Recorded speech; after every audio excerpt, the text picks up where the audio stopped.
Graça e paz, meu nome é Adriano Palomares.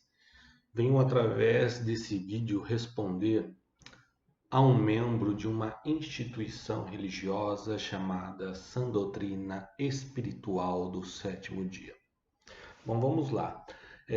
Para aqueles que nunca ouviram falar desta instituição religiosa, há um tempo atrás eu postei aqui no meu canal um testemunho, meu testemunho pessoal, em que eu me coloco como ex-espírita, ex-membro da Sã Doutrina Espiritual do Sétimo Dia, instituição religiosa, a qual eu nasci, fui batizado quando bebê, cresci, pratiquei durante 24 anos. Depois eu posso deixar o link aqui na descrição do canal para quem queira mais detalhe do processo de conversão. Instituição religiosa é essa qual nós denominamos como espírita. Nós que nos convertemos a denominamos como espírita. Por mais que eles não se consideram espírita, por mais que eles nem gostem que a gente o chamemos de espírita, mas realidade é esta. É uma definição até que está no dicionário para aqueles que acreditam na possibilidade de comunicação com os supostos espíritos de mortos. Lá no meu testemunho, eu também conto todo o processo da minha conversão.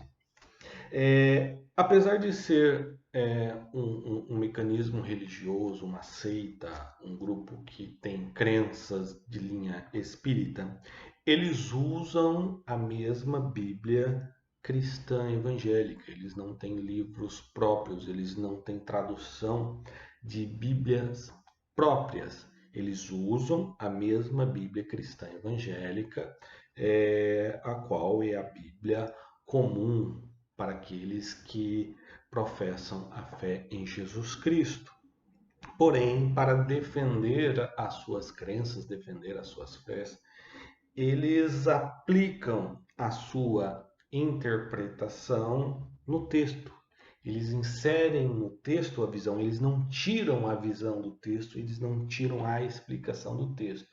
Tanto religião essa que existe apenas 100 anos, que surgiu através de uma revelação de uma menina de 12 anos, através de uma família que pertencia ao kardecismo. É óbvio que as características do espiritismo, é óbvio que parte da crença espírita kardecista ia estar contida nessa religião, e a partir daí multiplicou e existe um grupo até considerável no Brasil. Porém, eles usam a Bíblia como a base da sua fé para defender as suas teorias, para defender as suas crenças. Por isso, eu, com liberdade, uso a Bíblia até para refutar algumas crenças e refutar alguma das suas teorias. E também, por conta disso, por ter acesso à Bíblia Sagrada, foi a razão, foi o motivo qual eu me converti à fé em Jesus Cristo, a fé verdadeira no Senhor. Então, no meu testemunho, depois vocês podem ouvir e assistir com calma, eu vou explicar que eu não me converti a ouvir a pregação de um pastor, eu não me converti porque alguém veio pregar para mim. Eu me converti analisando as escrituras. Depois que eu entendi, as escamas caíram, aí sim eu comecei a ouvir pastor, eu comecei a buscar ensino teológico. Mas isso foi posterior às escamas caírem dos meus olhos. Depois disso, eu vim a estudar de forma mais sistemática as escrituras, buscar conhecimento, ouvir homens de Deus, servos de Deus que são comprometidos com a palavra do Senhor Jesus. Mas em resposta a este irmão, também tudo começou em um vídeo em que eu postei o meu posicionamento sobre se Jesus foi pregar aos espíritos em prisão. Dentro até da visão cristã evangélica existe opiniões diferentes em relação ao assunto.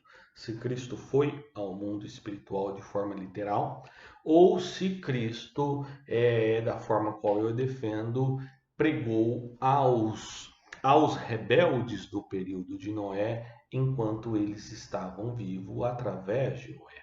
Porque o próprio Pedro declara que o Espírito de Cristo estava sobre os profetas. Então, durante a construção da arca, Noé, como o próprio Pedro declara que ele era pregoeiro de justiça, ele pregava, porém aquele povo não se arrependeu e assim veio o dilúvio e matou a todos, e assim apenas 8 almas se salvaram. O texto é claro em relação a isto. Não havia. Eles não estavam inocentes quanto à pregação. Foram anos ouvindo Noé como pregoeiro de justiça. O povo não se arrependeu, não aceitou, então estes rebeldes foram condenados pelas águas do dilúvio.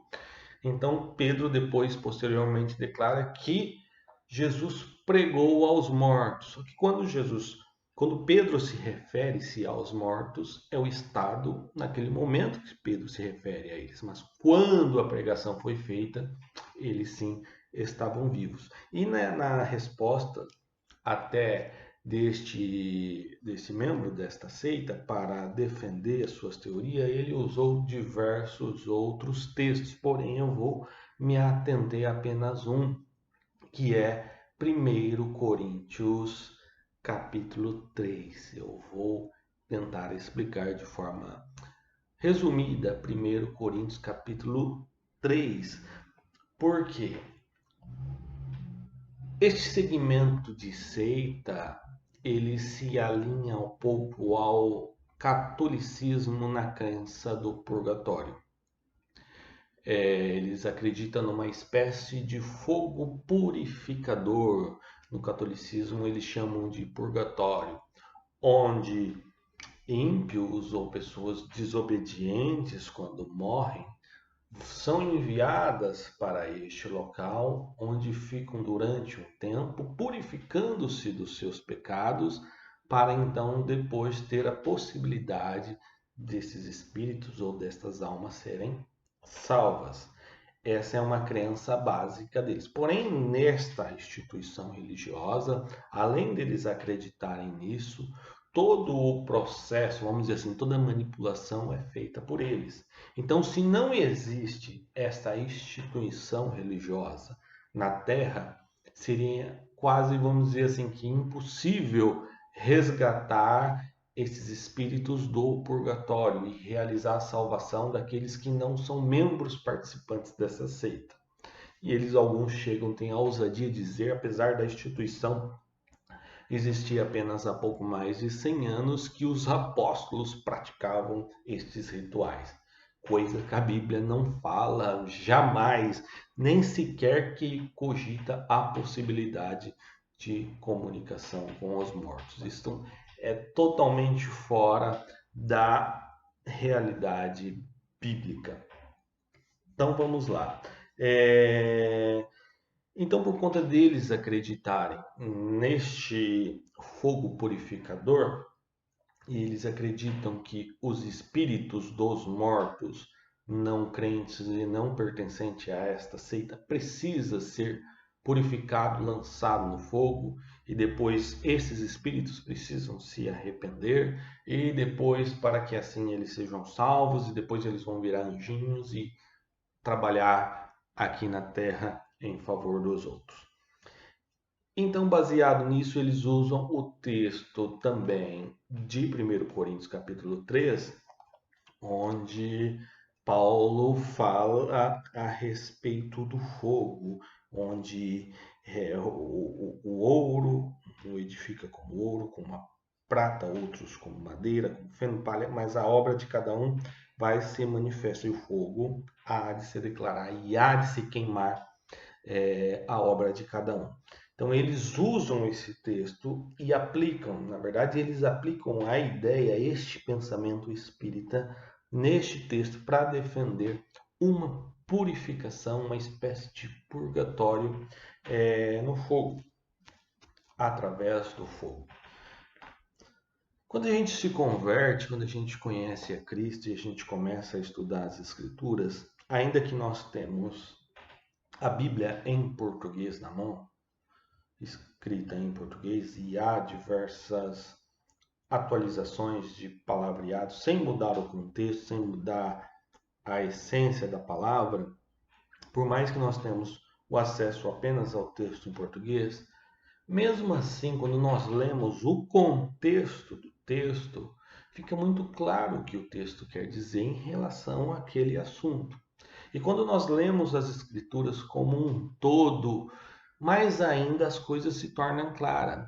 Nós costumamos dizer que regra básica para entender um texto, para se entender um versículo, por exemplo, você lê todo o capítulo. Para você entender o capítulo, você tem que ler todo o livro que está inserido aquele capítulo. Se trata de uma carta, 1 Coríntios, você pode ler o conjunto das cartas e entender para entender com mais clareza sobre aquele assunto.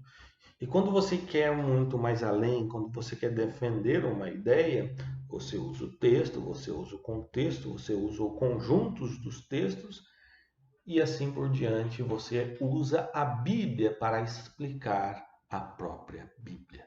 Nós nunca podemos inserir uma ideia na Bíblia. Isso é inferir.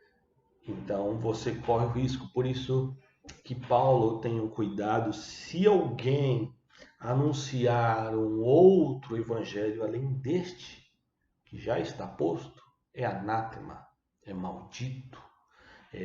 Então, nós temos que ter um cuidado tremendo para lidar com o evangelho.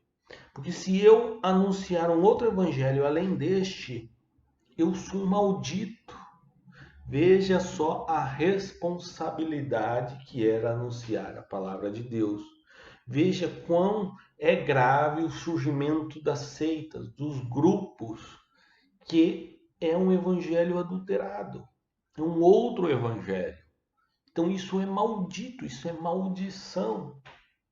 Não estou falando aqui das pessoas, não estou falando aqui do ser humano, eu estou falando do sistema religioso. Eles não estão conduzindo conforme a verdade. Eles não estão conformando conforme a essência da palavra de Deus. Nós podemos sim ter equívocos em alguns assuntos, em alguns temas na interpretação. Mas quando envolve salvação, quando envolve purificação de pecado, quando envolve o sacrifício de Cristo na cruz não ser suficiente para salvar, quando nós ver que a palavra de Deus não é suficiente para regenerar o homem, mas precisa de um ritual para que isso seja possível, isso é ser anátema. Eu me interpretar algum texto isolado ou outro de maneira eu posso estar tá errado, isso é normal. Qualquer ser humano pode ter uma interpretação equivocada, mas quando nós estamos se referindo à base doutrinária do cristianismo, cuja é a salvação, é a cruz, é a purificação de pecados mediante o sangue, é a verdade ser aquilo que Jesus ensinou, é ser verdadeiramente a doutrina que os apóstolos deram continuidade à vontade do Senhor Jesus. Se nós estamos, vamos dizer assim, manipulando isso e adulterando isso, com certeza sim, somos anátemas. Eu vou ler 1 Coríntios, capítulo 3, do verso 1, eu vou até o verso 15, para não estender muito o vídeo. É onde está contido o assunto principal do tema. E eu, irmãos, não vos pude falar como a espirituais, mas como a carnais, como a meninos em Cristo. Com leite vos criei, e não com manjar, porque ainda não podieis, nem tampouco ainda agora podeis, porque ainda sois carnais, pois havendo entre vós inveja, contendas, dissensões, não sois porventura carnais e não andam segundo os homens? Porque, dizendo um, eu sou de Apolo, E outro, eu sou de Paulo, porventura não sois carnais? Pois quem é Paulo? Quem é Apolo? Senão ministros pelos quais crestes, e conforme o que o Senhor deu a cada um? Eu plantei, Apolo regou, mas Deus deu o crescimento. Pelo que nem o que planta é alguma coisa, nem o que rega, mas Deus que dá o crescimento. Ora, o que planta e o que rega são um, mas cada um receberá o seu galardão segundo o seu trabalho. Porque nós somos cooperadores de Deus, vós sois lavouras de Deus e edifício de Deus. Segundo a graça de Deus que me foi dada, pus eu, como sábio arquiteto, o fundamento, e outro edifica sobre ele, mas veja, cada um como edifica sobre ele, porque ninguém pode pôr outro fundamento além do que já está posto, qual é Jesus Cristo. E se alguém sobre este fundamento, que é Jesus Cristo, e se alguém sobre este fundamento formar um edifício de ouro, prata, pedras preciosas, madeira, feno, palha, a obra de cada um se manifestará.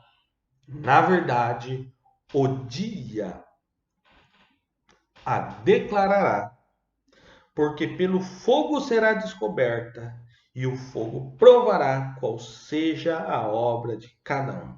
Se a obra que alguém edificou nessa parte permanecer, esse receberá o galardão. Agora, se a obra de alguém se queimar, sofrerá detrimento, mas o tal será salvo, todavia, como pelo fogo. Quando nós estudamos as Escrituras de uma maneira geral, e que nós vamos buscar informações do que está além da vida, o que está após a morte, nós temos que ter muito cuidado e muita atenção. Nós temos a Bíblia escrita em português. Se com cuidado nós analisarmos as Escrituras ainda no texto traduzido para o português, tomarmos cuidado em analisar o contexto, nós vamos conseguir sim chegar a uma conclusão. Mas a Bíblia tem um idioma original, o idioma original o qual foi escrita. Por exemplo, o Antigo Testamento foi escrito uma boa parte em hebraico, uma parte em aramaico, e o Novo Testamento foi escrito em grego. E há palavras em que no idioma original tem um significado de forma isolada que, ao se traduzir para o português, pode ter um outro sentido. E nós, para termos a certeza disso, nós temos que analisar o contexto, mesmo que nós não conhecemos os originais. Por exemplo, a palavra amor, para nós, no português, é simplesmente amor. Mas no texto grego, no texto original, existe uma palavra diferente para os tipos de amor. Por exemplo, o amor de Deus é uma palavra utilizada. O amor dentro de um casal é uma outra palavra utilizada. O amor entre amigos é uma outra palavra utilizada. E às vezes nós lemos onde está inserido aquela palavra, nós vamos entender que tipo de amor que é no português baseado no seu contexto. Então, só que no texto original são palavras diferentes. E se você não analisar o contexto, você pode dizer assim, você vai ler 1 Coríntios capítulo 13, tem lá a palavra caridade em umas versões, e outras versões tem a palavra amor. A palavra caridade lá e a palavra amor é a mesma coisa, porém, no grego é a palavra ágape, que se trata do amor de Deus. Não se trata de um amor humano, de um amor carnal. Então, aquele amor que se trata em 1 Coríntios capítulo 13, que o amor é benigno, que o amor tudo suporta, tudo vence, é o amor de Deus. É a obra, é o amor de Deus revelado para nós através da obra redentora de Jesus Cristo, que é a cruz. Então, aquele amor é o amor que tudo sofre, tudo suporta, tudo vence, e é o amor ágape.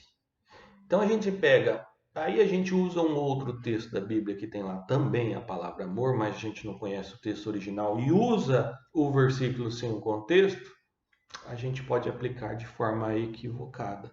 Então, é por isso que, se você não conhece as línguas originais, pelo menos dê atenção ao contexto do texto, para que você interprete de forma corretamente. Eu sou estudante de hebraico e também gosto de fazer pesquisa nos textos gregos da língua original, para que, hoje com a ferramenta que você tem, que é a internet, por mais que você não conheça, não estude, você pode pesquisar nas Bíblias originais e com dicionários fazer toda essa comparação. Então não é tão difícil assim. E quando você também vai falar de outros assuntos, de outro tema, por exemplo, vou falar aqui de inferno. Inferno. Quando nós lemos na Bíblia a palavra inferno, há diversos textos escritos inferno. Porém, para nós entendermos que tipo de inferno que é, nós temos que dar atenção ao contexto. Porém, no idioma original não é a mesma palavra, tanto que a palavra inferno não vem do grego, nem do hebraico, nem nada, vem do latim, da Vulgata Latina. E esta palavra inferno, que foi adotado pelo português, por isso que na nossa Bíblia tem escrito inferno, ela pode ter diversos significados.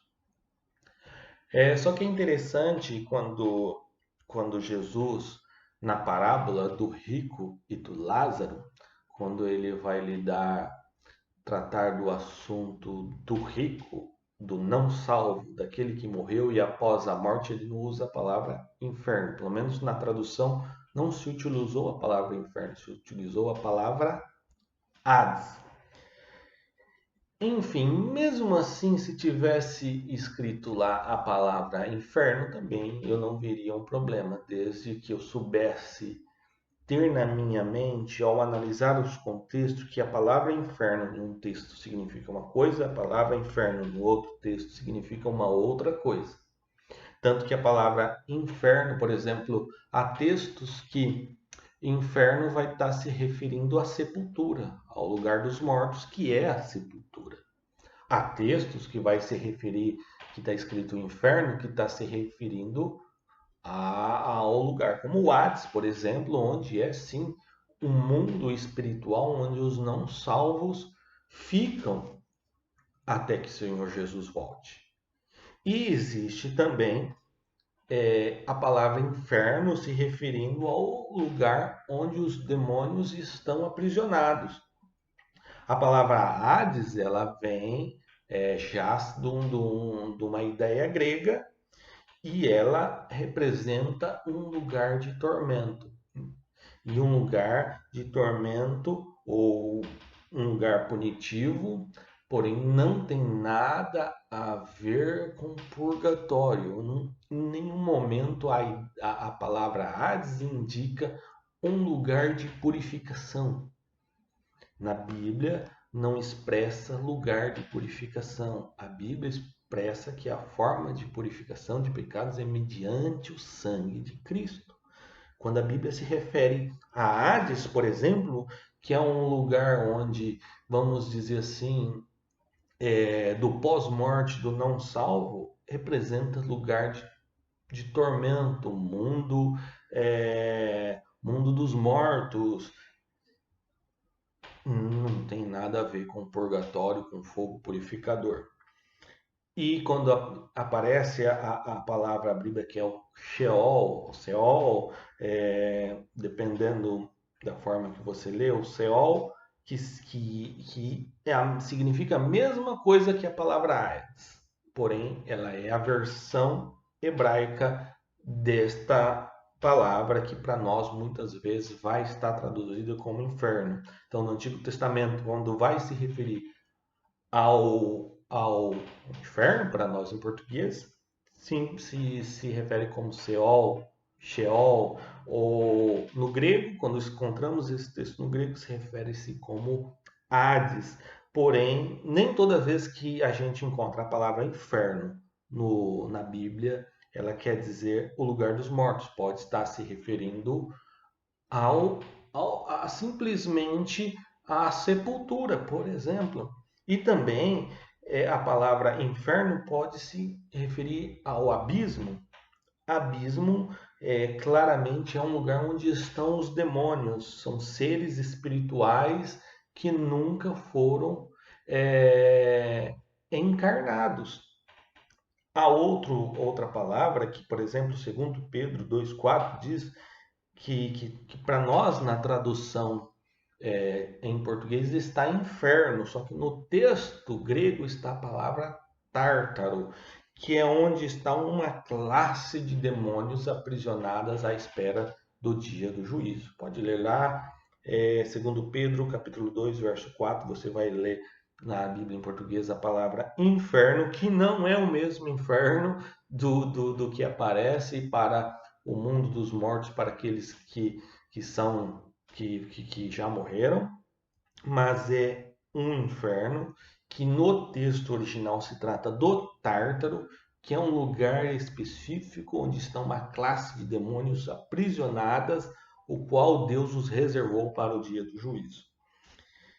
E também nós vamos ter o Guiena, o lago de fogo, aquele Guiena que aparece em Apocalipse. O lago de fogo que aparece em Apocalipse no juízo final, no texto grego, refere-se ao Guiena, que é a sentença eterna para aqueles que aqueles que forem julgados no grande dia do juízo final, o qual não foram salvos mediante ao Senhor Jesus Cristo.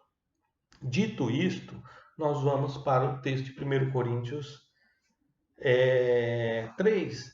E o 1 de Coríntios 3, então primeiro nós vamos entender o contexto da carta de Paulo aos Coríntios. Corinto é uma região a qual Paulo fundou uma igreja e que com o passar do tempo começou a ter problemas, começou a surgir, neste caso, a surgir divisões.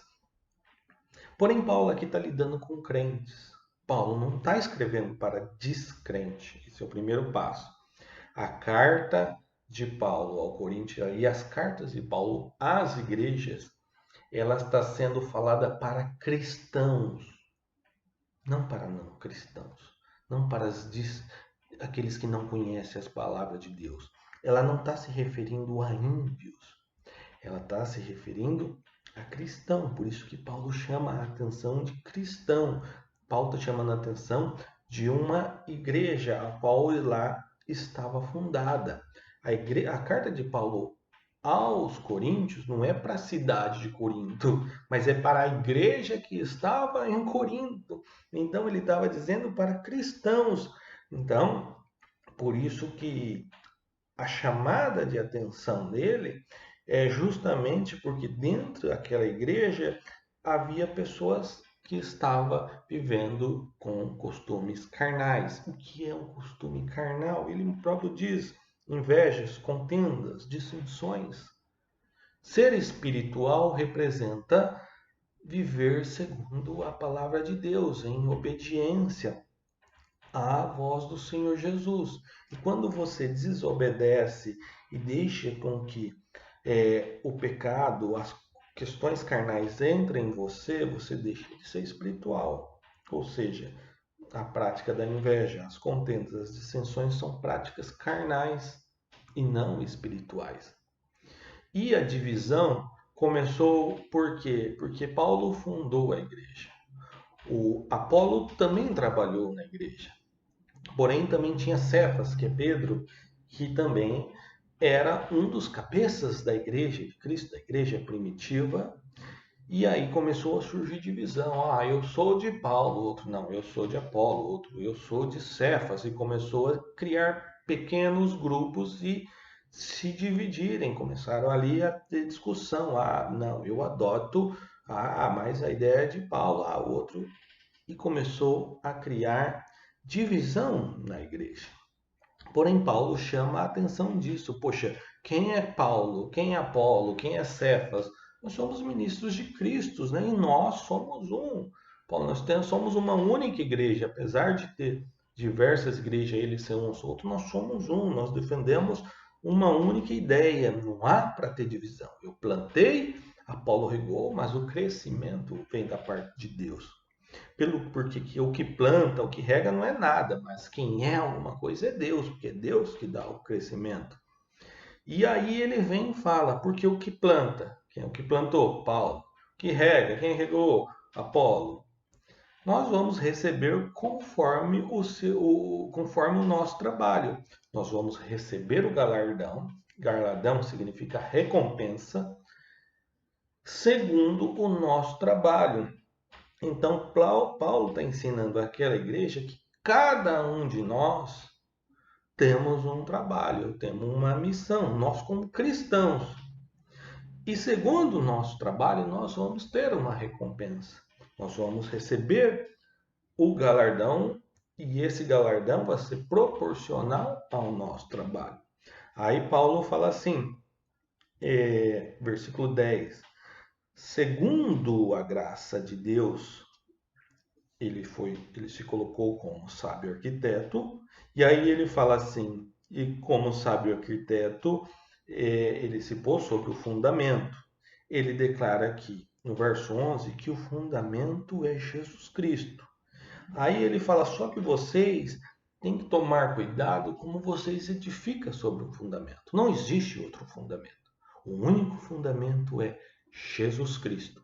O cuidado que nós temos que ter é sobre o nosso trabalho, sobre o nome de Jesus Cristo. Eu, como cristão, tenho minhas responsabilidades. Ao gravar esse vídeo, eu vou responder diante de Deus. Ao gravar as mensagens que eu posto aqui no canal, eu vou responder diante de Deus. Por quê? Porque eu estou falando em nome de Jesus Cristo. Eu sou pertencente da Igreja de Jesus Cristo. Então eu estou exercendo um trabalho para o reino. E esse trabalho, ele haverá recompensas. Agora vamos lá. Recompensas não tem nada a ver com salvação. Toda a igreja aqui que recebe Cristo, que não apostatou da fé, todos são seres humanos, são sujeitos ao erro. Todos são salvos mediante a graça. Paulo diz em Efésios que a salvação não vem das obras, para que ninguém se glorie. Claro que isso não significa que nós devemos praticar as más obras. Pelo contrário, como cristão, nós temos que ter a atenção e praticar a justiça, praticar o amor, praticar o bem.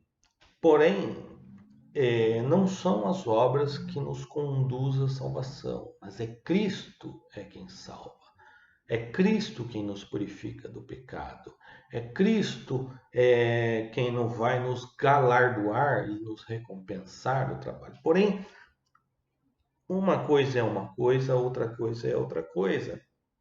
Galardão, recompensas, isso a todo momento está explícito nas Escrituras. Os cristãos salvos vão comparecer diante do tribunal de Cristo. O tribunal de Cristo, em que a Bíblia narra, não tem nada a ver com o trono branco, que é o tribunal do juízo final para os não salvos. Aqueles que vão receber sentenças para o destino do lago de fogo, por exemplo. Então nós vamos receber recompensa segundo o nosso trabalho, cujas escrituras está repletas de texto, Apocalipse, por exemplo, sobre os propósitos de Deus sobre aqueles que trabalharem em favor da obra de Deus. Isso tem a ver com recompensa, galardão, com coroas da justiça. Em Apocalipse citam diversos tipos de coroas. Isso exclusivamente, este texto tem a ver com galardão. E aí, Paulo, falando para crentes, falou: toma cuidado, veja conforme você trabalha em cima do nome de Cristo. Veja como que você está fazendo a obra de Deus.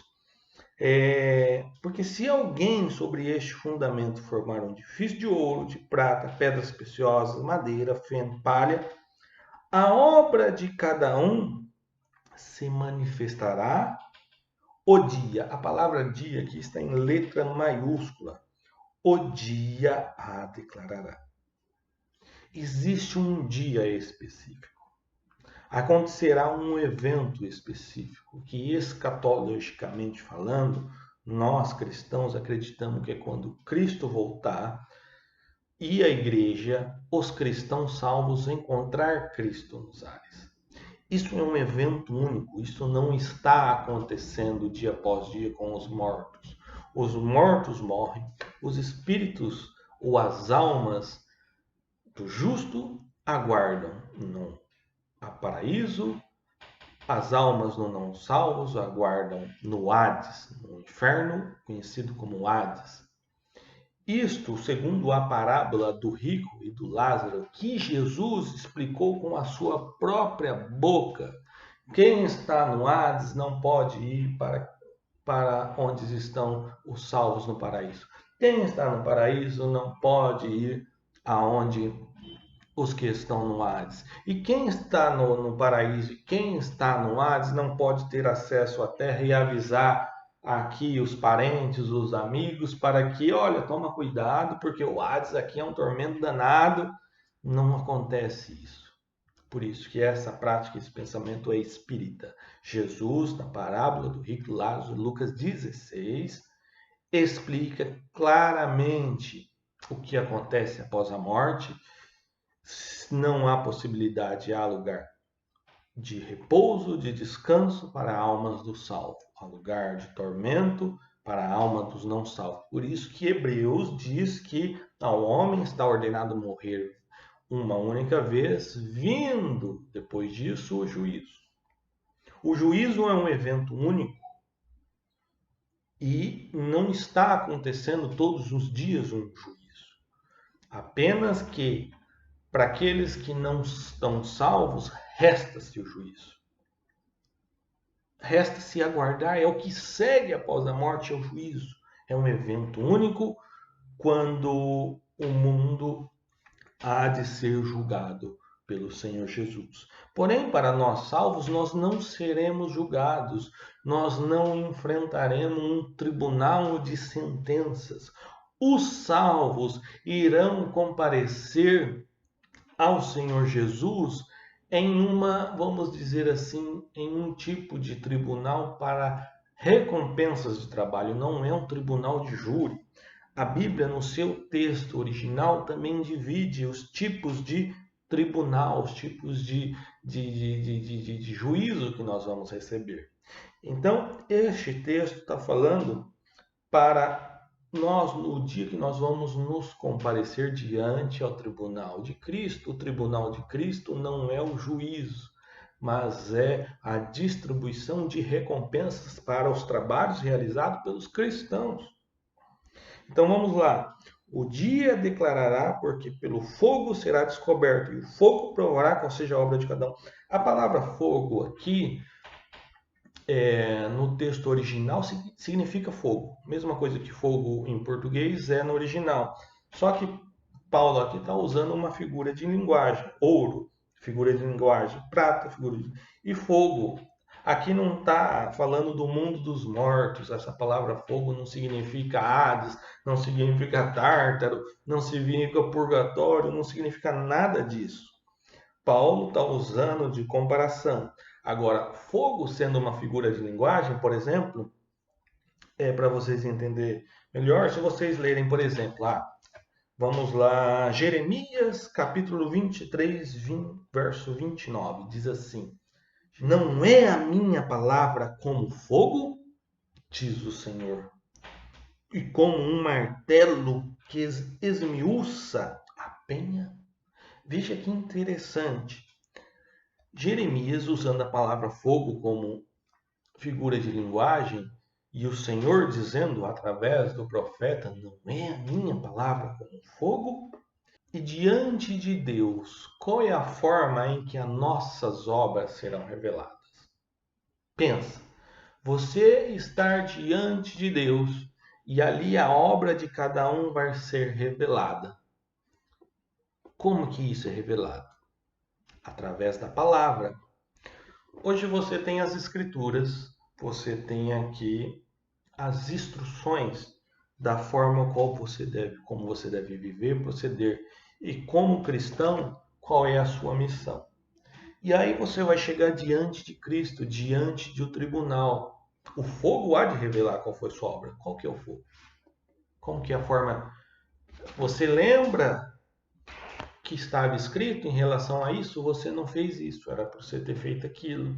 Você lembra naquele período? Você diz, oh, poxa, eu sou de Paulo, ele é de Apolo, mas porém você esqueceu do objetivo principal, que era pregar a Cristo. Você lembra disso, daquilo? Então Deus vai revelar qual é a obra de cada um.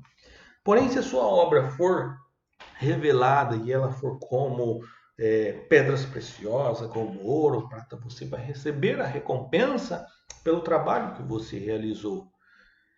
Gente, eu não vou entrar no assunto o que são essas recompensas.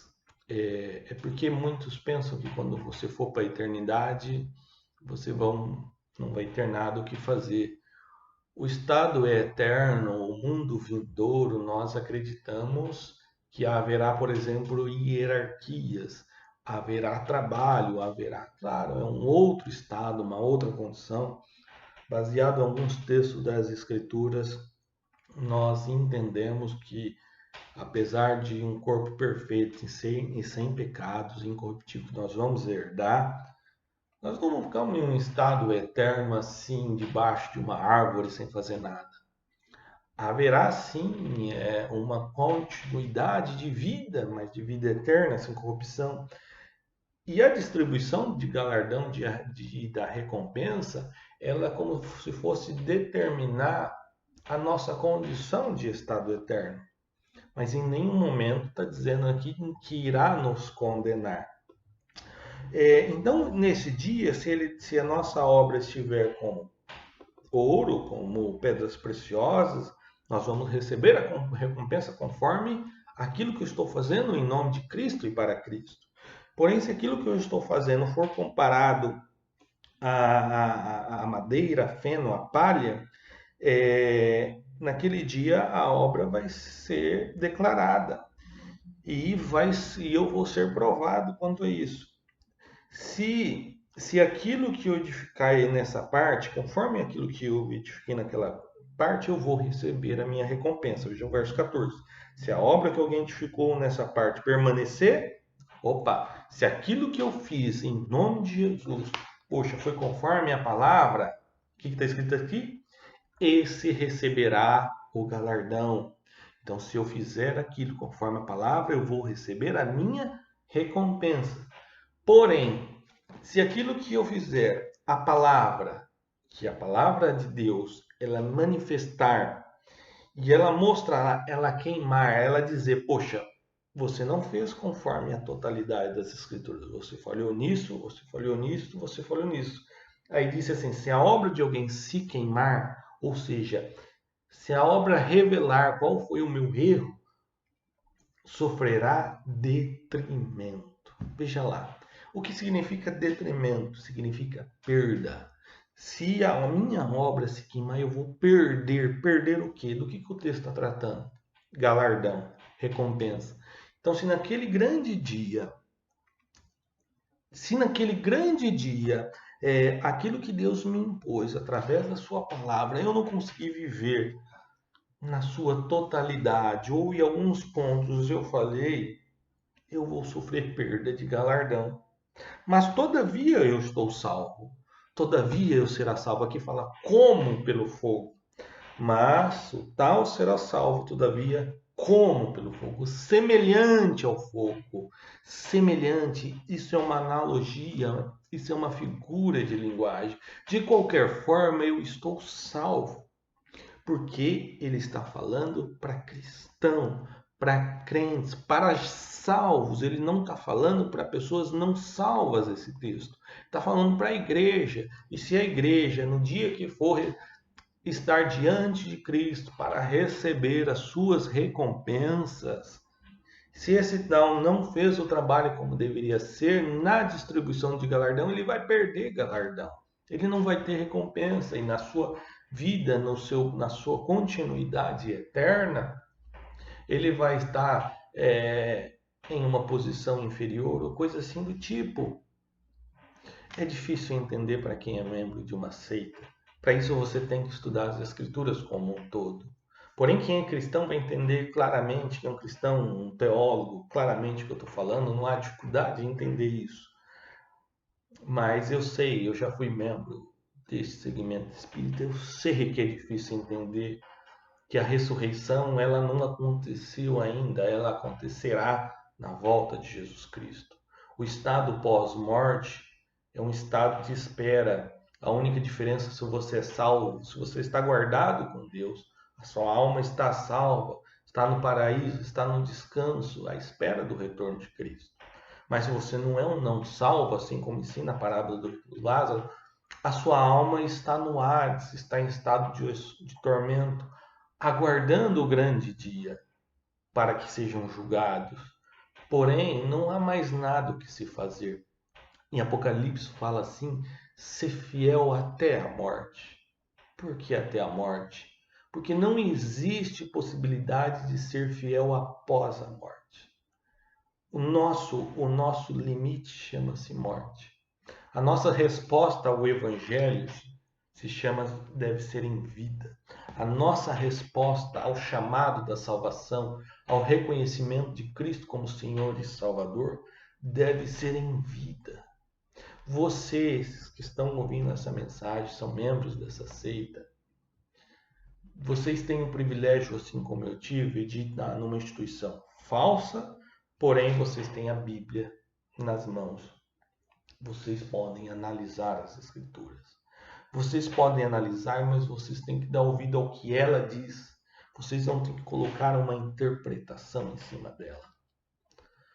E se você entender o que é a verdade, mesmo assim, porque o que vão pensar de você, ou o que vão deixar de pensar de você, se você começar a querer viver e seguir a verdade, agora você tem que pensar o que Deus vai pensar de você, o que o Senhor Jesus está pensando de você.